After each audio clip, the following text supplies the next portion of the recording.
We'll start with an opening statement from Coach, and we'll go to questions. Yeah, man, it's such a blessing to do what I do here with these guys and have a great athletic director like Gene Taylor. So I just want to thank my Lord and Savior for this.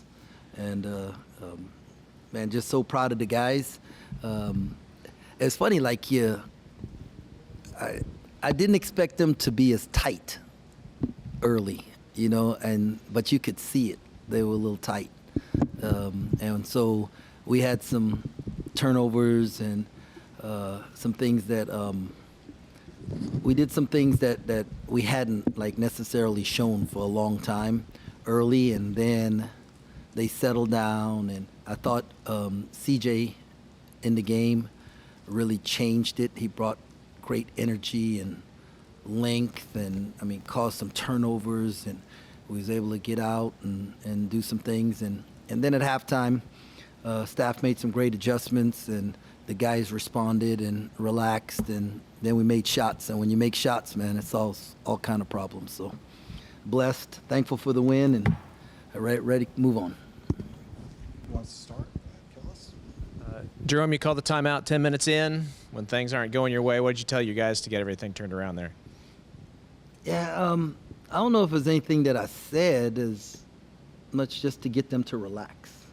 You know, I just thought we were tight, like, and pressed, like, and I mean, we knew going in that Mike does such a great job with his team, and they guard like that first action, like they do a great job of guarding that first action, and they do a really good job on the second action. But if we could get them to the third action, then every defense breaks down, and we didn't allow ourselves to get to that. And so we just told them to play together, right? Play together. I think we had 8 turnovers at the 10-minute mark. Like most of the buckets we scored were unassisted, and you know, you're not playing good basketball if you're scoring a bunch of unassisted buckets. It's a lot of one-on-one, and we didn't want to do that. And so, but. I also want to ask, when you got 4 guards on the court together in the second half, seemed like things really started to improve for you. What did you like about that group? Yeah, having 4 guards on the floor and them not being able to clog up. When we had the 2 bigs in, a particular group in, they were able not only to like drop in ball screen, but then also have another guy at the rim, and we were just eating up the space, you know, and so it's just hard. It was hard on the guards, and the 4 guards, you know, made them have to spread a little bit more, and when they didn't, we made shots, and then when we made shots, then it made them spread more, then it opened up driving lanes. And so, yeah, when you can play 4 guards and still rebound and defend, that makes you really hard to guard. Nate Johnson, did you know he was that close to a triple-double?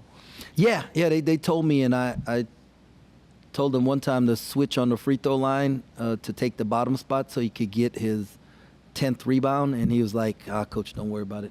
And so he's just such a terrific kid, man. He just wants to win, you know, and I mean, Nate has the ability to dominate on both ends of the floor all the time, and that's up to us as coaches to help him learn how to do that and inspire him to do it all the time. Yeah, just expand on that a little bit. Just Nate's performance tonight just did a little bit of everything for you guys. No, he did a lot of everything. He was like a plus 47 or something like that when he was on the floor. It probably wasn't a very good sub by me having him on the bench during that one stretch there. But, you know, yeah, he's Nate, PJ, Abdi, like really good guards. CJ, and when CJ gets in his rhythm and you know, figures out, you know, his spots, you know, how does he fit it? How do we fit him in offensively? How does he fit in? Because I want him to be a little bit more aggressive than he was, but it was fine. David Castillo, man, we have Andre, Dre, you know, had 5 rebounds today, and I mean, so we got 6 guards that can play, and it's, you know, but obviously Nate and PJ, you know, they add a different dimension to it. They were saying on the radio that looked like PJ didn't even break a sweat and scoring 27. How would you assess his debut performance at K-State? Okay. I mean, it's nice to have a guy who can go get his shot at any time.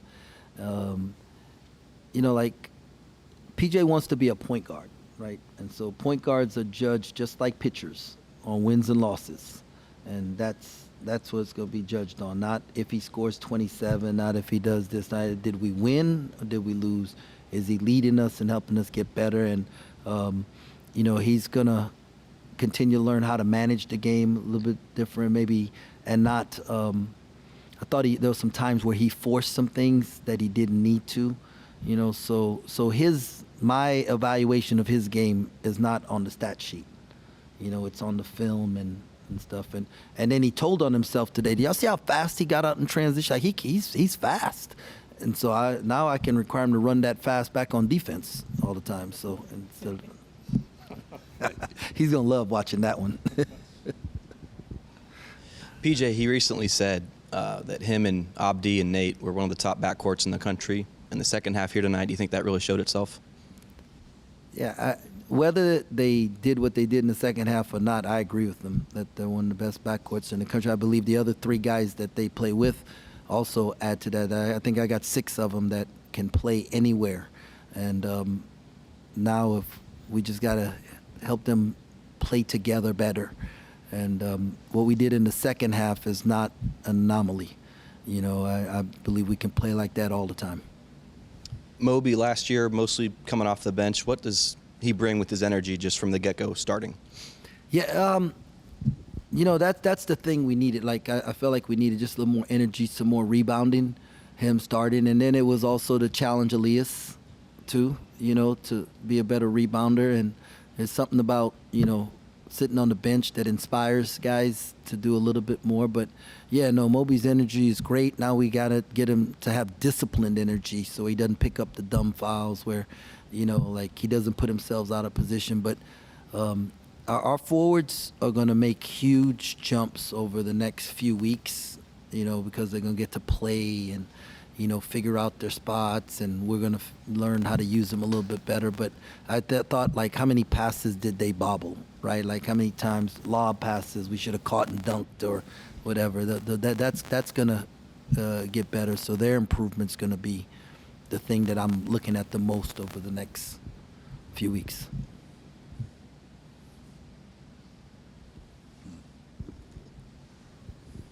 The defensive improvement that came from today after the 2 exhibition games, just what do you like from that, and what do you want to see get better? Well, we put them in the bonus in the first half, I think with like 14 minutes to go or something like that. So we have to guard without fouling.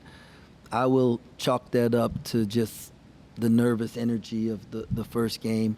But I thought they got to the bonus before we did in the second half also. And so those are some things I'm looking at our fouls and see how we can clean some of those up, especially fouls on shots. I don't want to, I don't mind sometimes fouling, but you don't want to foul them where they go to the line and get to shoot free throws, make them take the ball out of bounds. And but I thought our switching was better. Our communication was better. Transition defense for the most part was better.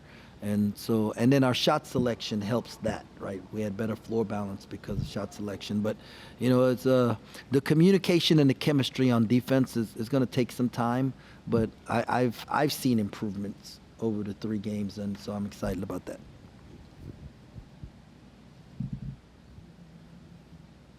Anybody else? Good in the hood. Okay.